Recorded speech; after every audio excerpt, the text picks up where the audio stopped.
प्रगती केली होय आमच्या ठाण्याने.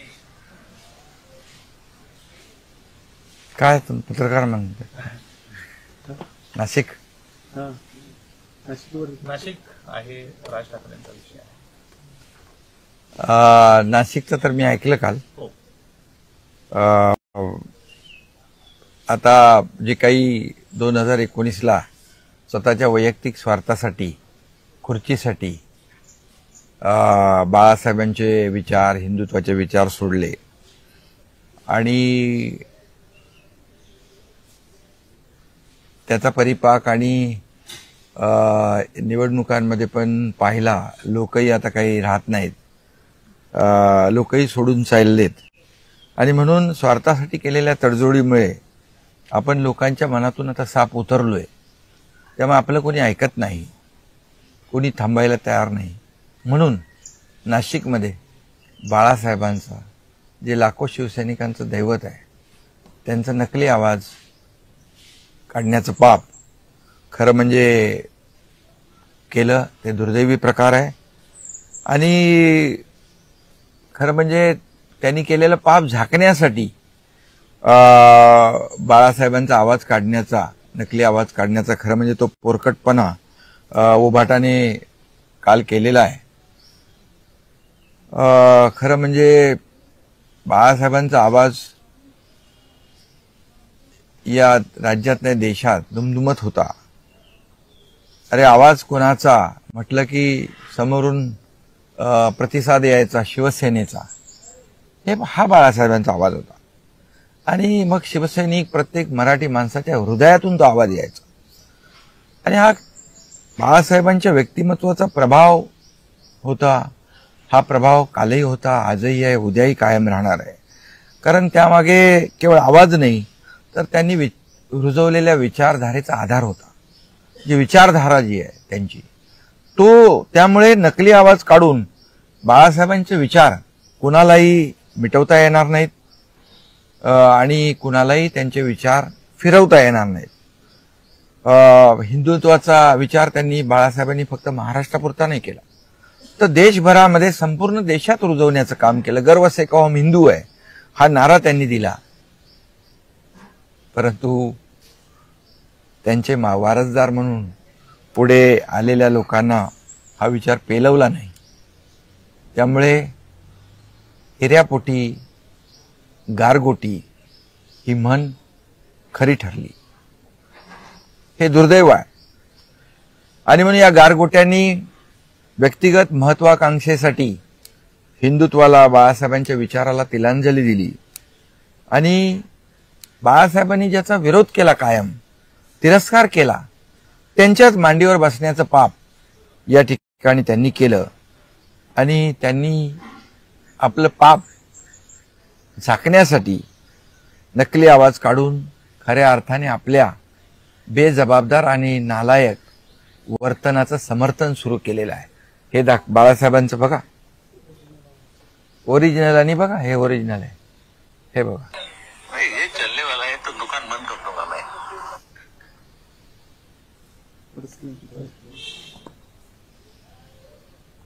दुकान बंद कर दूंगा मैं कहता हूँ. परत दाखव. ये मैं हा हा बाळासाहेबांचा ओरिजिनल विचार. मैं दुकान बंद कर दूंगा मैं कहता हूँ. ये मैं मेरी शिवसेना की कांग्रेस नहीं होना दूंगा, नहीं कभी नहीं. और मुझे जब भी मालूम होगा कि हो रही है तो I will close my shop. अलग हो जाएंगे. अलग नहीं चाहिए. शिवसेना चुनाव नहीं लड़ेगी. जाओ. कहाँ जाएंगे लोग, कहाँ जाएंगे? आज जो मान सम्मान तुम्हें मिल रहा है शिवसेना के नाम पर मिल रहा है, हिंदुत्व के लिए मिल रहा है, भगवा झंडा के लिए मिल रहा है. हे बघा हे खरं आहे. आणि त्यांनी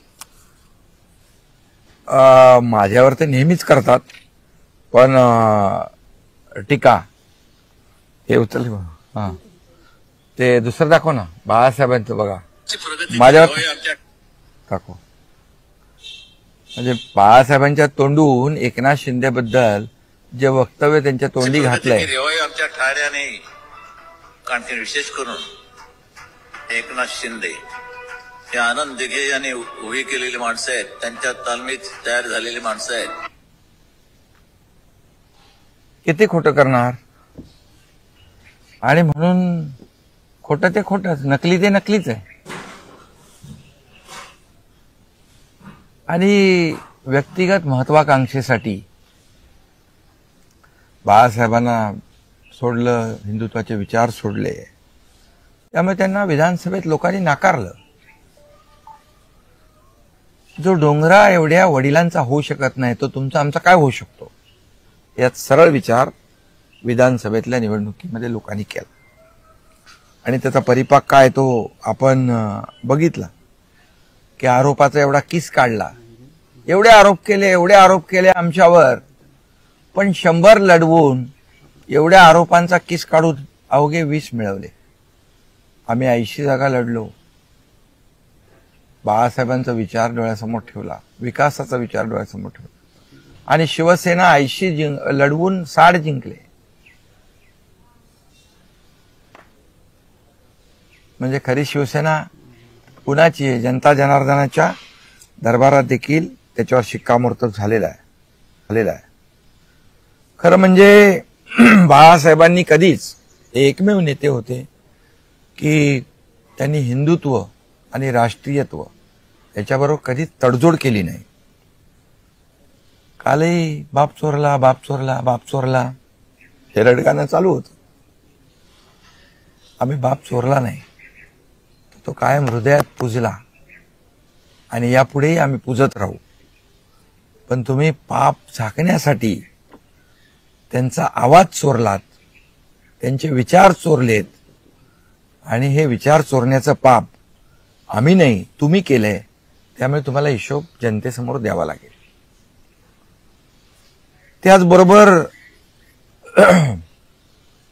काँग्रेस सोबत जाऊन, आता तुम्ही ऐकली माझं काँग्रेस कधी होऊ देणार नाही, मग त्याच काँग्रेसच्या सोबत जाऊन बाळासाहेबांच्या विचारांशी बेईमानी कोणी केली?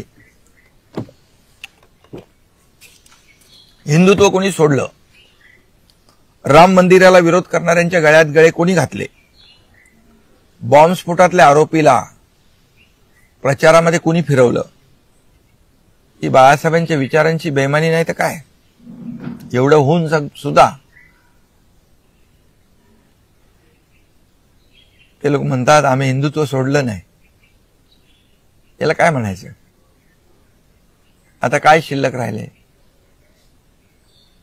त्यांनी हिंदुत्व सोडलं नाही म्हणता, मी तर म्हणतो फक्त हिंदुत्वच नाही तर लाजही सोडलेली आहे. आणि अशी माणसंच एवढं सगळं करून पण मी त्या गावचाच नाही असं म्हणणारी वृत्ती असते. आणि म्हणून मी शेवटी एवढंच जाता जाता सांगतो, लाखो शिवसैनिकांचं दैवत बाळासाहेब आहे. आणि बाळासाहेबांचा नकली आवाज काढून आपल्या स्वार्थी आणि नकली टोळीला कोणी स्वीकारणार नाही. आता कोणी थांबणार नाही, कारण तुम्ही बाळासाहेबांचे विचारच सोडलेत. बाळासाहेबांच्या विचारांची बेईमानी केली आहे, तुम्ही बाळासाहेबांची दगाबाजी केली आहे. आणि आम्ही काय केलं? तुम्ही जी गहाण टाकलेली शिवसेना, गहाण टाकलेला धनुष्यबाण, काँग्रेसच्या दावणीला बांधलेली शिवसेना आम्ही 2022ला सोडवली आणि लोकांच्या, सर्वसामान्य माणसाच्या मनातलं सरकार आम्ही आणलं. त्यामुळे फक्त ते सत्तेतून उतरले नाहीत तर लोकांच्या मनातून देखील उतरलेले आहे. फक्त एवढंच सांगतो की थोडी जरी जनाची नाही मनाची असेल तर असले पोरकट आणि थिल्लर प्रकार करून बाळासाहेबांचा अवमान करू नका आणि बाळासाहेबांना वेदना होतील असं काम करू. साहेब, पण हे सगळं होत असताना जो एआयचा आवाज बाळासाहेब ठाकरे यांचा काढण्यात आला, यामध्ये असं म्हणण्यात आलंय तुम्हाला उपहासात्मक बोलताना त्यांनी तुमच्या दाढीचा उल्लेख केला आणि असं म्हणलंय ठाण्याची दाढी यांनी जी गद्दारी केली आहे, हा जो डाग आहे गद्दारीचा, हा महाराष्ट्रातल्या इतिहासात कधीही पुसून न निघण्यासारखा आहे. हे बाळासाहेब नाही म्हणाले. बाळासाहेब काय म्हणाले ते तुम्हाला मी दाखवलंय ओरिजिनल. हे एआयचे आवाज काढून बाळासाहेबांचा विचार तुम्ही बदलू शकत नाही, बाळासाहेबांचा आवाज तुम्ही बदलू शकत नाही, या एकनाथ शिंदेबद्दल असलेलं मत तुम्ही बदलू शकत नाही. एकनाथ शिंदे काय आहे ते सर्वांना माहित आहे. आणि मी ही एकनाथ शिंदेच्या दाढीची एवढी त्यांना चिंता आहे, या दाढीनेच तर त्यांची भ्रष्टाचारी महाविकास आघाडीची गाडी खड्ड्यात घातली होती. तुमचा टांगा पलटी, घोडे फरार झाले होते. सत्तेवरून तुम्हाला आम्ही सत्ता सोडली, सत्तेतून आम्ही पायउतार झालो, पुढे काय होणार आम्हाला माहित नव्हतं. परंतु बाळासाहेबांचे विचार तुम्ही सोडल्यामुळे तुम्हाला सत्ता सोडावी लागली. त्यामुळे एआय बाळासाहेब असा नेता होता, असं नेतृत्व होतं की त्यांचा नकली आवाज कोणी काढू शकत नाही. आणि हे जे करतायत हे पाप करतायत. आणि यांना वाटतंय की बाळासाहेबांचा आवाज काढून आम्ही जे काही आम्हाला सोडणारे लोक आहेत, आमच्या विचारधारेला सोडून चाललेत, ते थांबतील. बिलकुल त्यांचा तो भ्रम आहे. साहेब, काल याच दरम्यान संजय राऊतांनी सुद्धा भाषण केलं. त्या ते दरम्यान जाऊ द्या, त्यांच्याबद्दल मला काय, आमचे प्रवक्ते ते वक्तव्य महत्व म्हणजे तुमच्यासाठी सांगायचं झालं तर ठाण्याची रिक्षा आज गावाला गेलीये. का गेली, अमावस्या आहे का पौर्णिमा हे माहित नाही, मात्र तुम्हाला माहित आहे ना काय झालंय ते. इकडे तुम्ही कालपासून आहात ना इकडे. अगदी. पण त्यामुळे मी गावी आलो की लोकांना चिंता असते, गावी का गेला. मी शांत बसलो की लोकांना चिंता असते. अरे गाव माझं आहे, मला गावात, अरे त्यांना गावं नाहीत म्हणून कुठे जात नाहीत वाटतं, ते जातात कुठे लंडन बिल्डन इकडे कुठे कुठे जातात. मी गावी येतो, गावी आलो की मला माझी लोक भेटतात, माझी नाळ या मातीशी जुळलेली आहे. आज मी या गावासाठी, या संपूर्ण पंचक्रोशीतल्या भागासाठी विकासाची कामं करतोय. बघताय तुम्ही सगळे विकास सुरू आहे. माझी संकल्पना आहे या संपूर्ण पंचक्रोशीतला तरुण नोकरीसाठी, रोजीरोटीसाठी आपलं गाव सोडून बाहेर जाता कामा नये, एवढं आम्ही त्याला इथं तयार करून देणार. म्हणून ते विकास सुरू आहे. आज अनेक योजना आपण करतोय. आज नवीन महाबळेश्वरची संकल्पना पुढे आली आहे, 392 गावं आणखी आली आहे. हा विकास. आणि मी शेतकऱ्याचा मुलगा आहे, शेतकरी आहे. आणि म्हणून गावी आलो की आता मी प्रत्येक वेळा आलो की हजारो शेकडो झाडं लावतो. आताही मी चाललो, उद्याही करणार. आलं की नाराजीचा सूर असं एकंदरीत जोडलं जातं तुमच्यावर. हे नाराज झाले साहेब म्हणून नाराज झाले म्हणून. म्हणजे मी गंभीर झालो तर गंभीर का झालो, मी हसलो तर का हसलो, मी गावी आलो तर का गावी आलो. एक संशोधनाचा विषय त्यांना मिळालेला आहे आणि मला वाटतं त्याच्यावर संशोधन करत राहावं त्यांनी. मी माझं काम करत राहतोय. चिंता त्यांना लागते, पोटदुखी त्यांना होतीये, त्यामुळे ते हा त्यांचा विषय. साहेब, राज ठाकरेंनी आज एक ट्विट केलंय की जे अभ्यासक्रमामध्ये हिंदी भाषा घेतली जाते आणि ती सक्तीनं जर केली गेली त्याची हिंदी भाषा शिकवण्याबाबतची, तर त्याला विरोध राहील अशा पद्धतीनं त्यांनी ट्विट केलेलं आहे. नाही, मला माहिती नाही, मी पाहून घेतो. वक्फ बोर्डाच्या ह्या निकालाला सुद्धा, निर्णयाला सुद्धा न्यायालयानं स्थगिती दिलेली आहे. वक्फ बोर्डाच्या काय निर्णय संसदेत घेतला निकालामुळे ठीक आहे, आता कोर्टाच्या निर्णयाच्या विरुद्ध कोणी, आम्ही कोर्टाचा निर्णयाचा आदरच करतो आम्ही. परंतु जो प्रधानमंत्री मोदी साहेबांनी जो निर्णय घेतलेला आहे ते मुठभर लोकांच्या हातात ही वक्फची एवढी मोठी प्रॉपर्टी होती. करोडो लाखो एकर जमीन आणि कोट्यावधी रुपयांची ही जमीन ही लाटण्याचं, लुबाडण्याचं काम इतके वर्ष सुरू होतं. याचा फायदा सर्वसामान्य गरीब मुसलमानाला, मुलांना, महिलांना झाला पाहिजे, ही त्याच्यात भूमिका होती. आणि या जागेवर शाळा, कॉलेज, हॉस्पिटल होतील आणि त्यामुळे सर्वसामान्य माणूस मुख्य प्रवाहात येईल, ही भूमिका होती. त्यामुळे आता ठीक आहे, कोर्टाचं पुढे काय होईल ते. साहेब, तुम्ही नवीन महाबळेश्वर बाबत तुमचा ड्रीम प्रोजेक्ट आहे हा, पण कुठेतरी मुनावळेच्या काही कामांना स्थगिती मिळतीये. काय म्हणजे हे ऍक्च्युअली प्रोसेस प्रमाणे कामं घेतली गेली नाही, बिलकुल काही कुठल्याही मुनावळ्याच्या कामाला स्थगिती मिळणार नाही. काही परवानग्या राहिल्या असतील त्या परवानग्या घेतल्या जातील. शेवटी सरकार पर्यटनाला चालना देणारं सरकार आहे. साहेब, महाविकास आघाडीच्या बाजूनं कायम मोदी आणि शहांवर टीका केली जाते. उद्धव ठाकरे यात आघाडीवर असल्याचं आपल्याला पाहायला मिळतं. अनेक बाबतीत टीका करतात. आपलं याबाबत मत काय आहे? कारण ही टीका सातत्यानं होत असते आणि ते तुम्हाला धरून पण बऱ्याच वेळेला टीका करतात. खरं म्हणजे सूर्यावर थुंकण्यासारखा प्रकार आहे. आता वर थुंकल्यावर काय होतं? तर खरं म्हणजे हिंदू हृदय सम्राट बाळासाहेबांचं स्वप्न काय होतं? ते म्हणायचे, मला एक दिवस प्रधानमंत्री करा, मी अयोध्येमध्ये राम मंदिर बांधेन, काश्मीरमधलं 370 कलम हटवेन. कुणी केलं ते? अयोध्येमध्ये राम मंदिर वही बनाएंगे, तारीख नहीं बताएंगे, असं मस्करी आणि टिंगल कोण करत होते? हेच करत होते. ते काम देशाचे प्रधानमंत्री नरेंद्र मोदीजींनी केलं आणि 370 कलम हटवण्याचं काम मोदीजींच्या मार्गदर्शनाखाली गृहमंत्री अमित शाह साहेबांनी केलं. उलट त्यांना धन्यवाद द्यायला पाहिजे. परंतु ही जी काय पोटदुखी आहे आणि बाळासाहेबांचे जे विचार, जी स्वप्न पूर्ण केले, त्यांना धन्यवाद द्यायचे ऐवजी, त्यांचे आभार मानायचे ऐवजी त्यांच्यावर टीका टिप्पणी शिव्याशाप देण्याचं काम जे लोक करतायत त्यांना जनता धडा शिकवेल. साहेब, उदयनराजेंनी आणि आम्ही केली नॅचरल अलायन्स केली आहे. जी वैचारिक युती, वैचारिक गठबंधन जे बाळासाहेबांनी केलं ते आम्ही केलंय.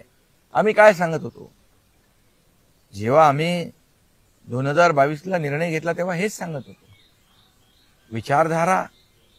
विचारधारेबरोबर कुठली तडजोड होता कामा नये आणि मग बाळासाहेबांच्या विचारधारेप्रमाणे आपण युती केली पाहिजे. दुसरं आमचं काय म्हणणं होतं? साहेब, अरबी समुद्रामध्ये छत्रपती शिवाजी महाराजांचं स्मारक बांधण्याचा विचार होता. मात्र ते होत नसेल तर मुंबईतली राजभवनाची जागा ही त्या स्मारकासाठी देण्यात यावी अशी उदयनराजेंची मागणी, त्याला ती जोर धरताना पाहायला मिळते. यामध्ये मुख्यमंत्री महोदयांनी स्वतः रायगडावरच सांगितलेलं आहे की सरकार कुठल्याही परिस्थितीमध्ये छत्रपती शिवाजी महाराजांचं स्मारक केल्याशिवाय, बांधल्याशिवाय स्वस्थ बसणार नाही. त्यावर काम सुरू आहे. आणि राजभवनाच्या जागेबद्दल नाही, ते जागेचं शेवटी छत्रपती शिवाजी महाराजांचं जागतिक दर्जाचं स्मारक होणं महत्वाचं आहे. आणि उदयनराजेंनी देखील आपली भावना व्यक्त केलेली आहे. प्रत्येक शिवभक्ताच्या मनामध्ये छत्रपती शिवाजी महाराजांचा भव्य दिव्य स्मारक जगाला हेवा वाटावा असं स्मारक झालं पाहिजे, ही भूमिका, भावना प्रत्येकाची आहे.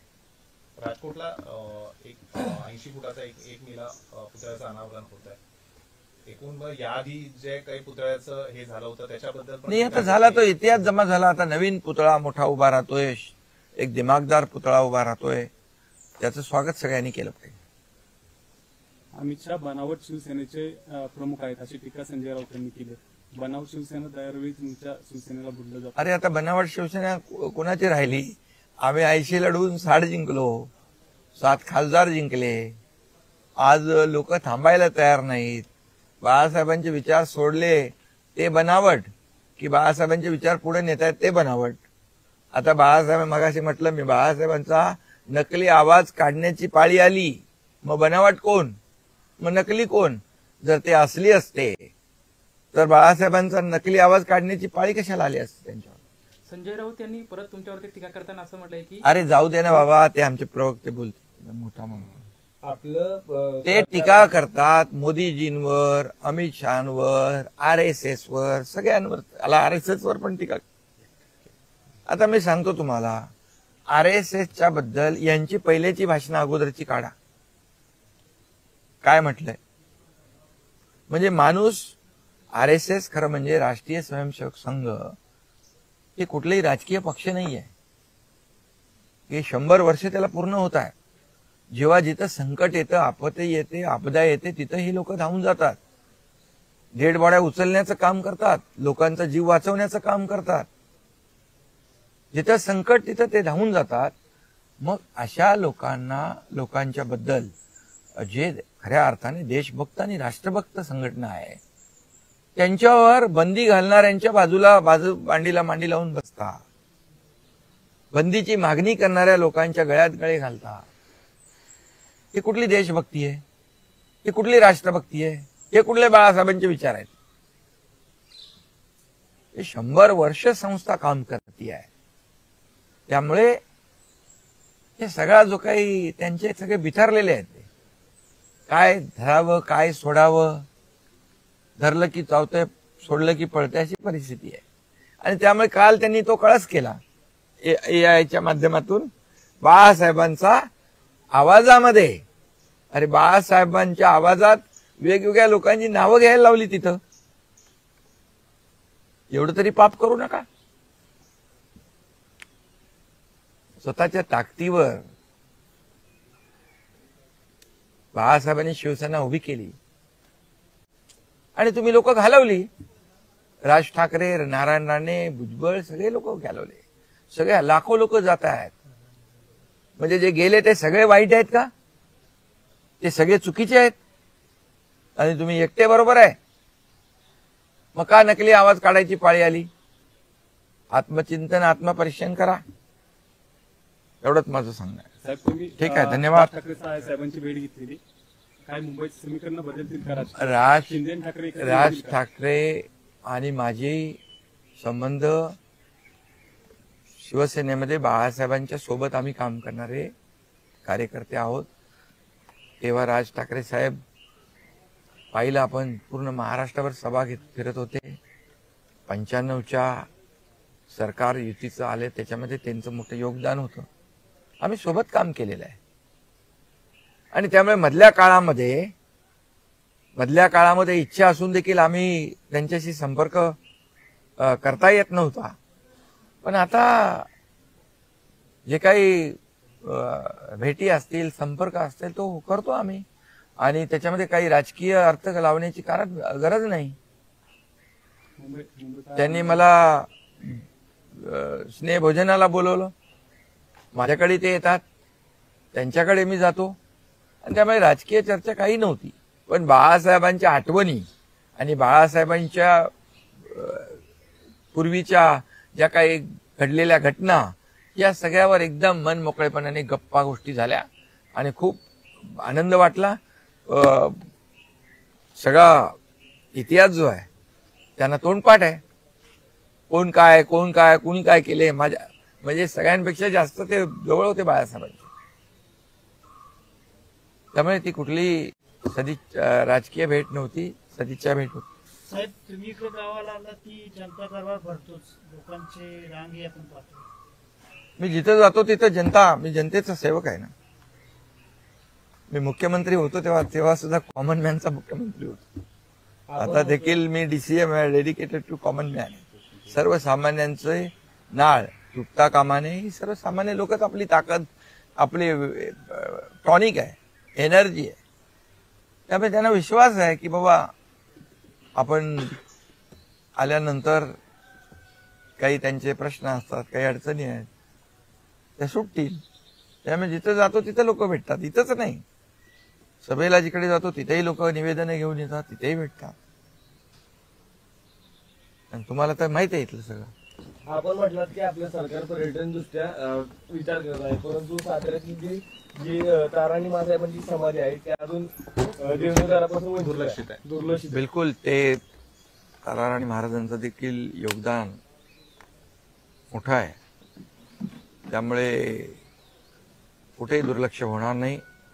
खरं हे सगळं आपला इतिहास आहे आणि म्हणून गडकोट किल्ले देखील आपण गडकोट किल्ल्याचं संवर्धन जतन करतोय.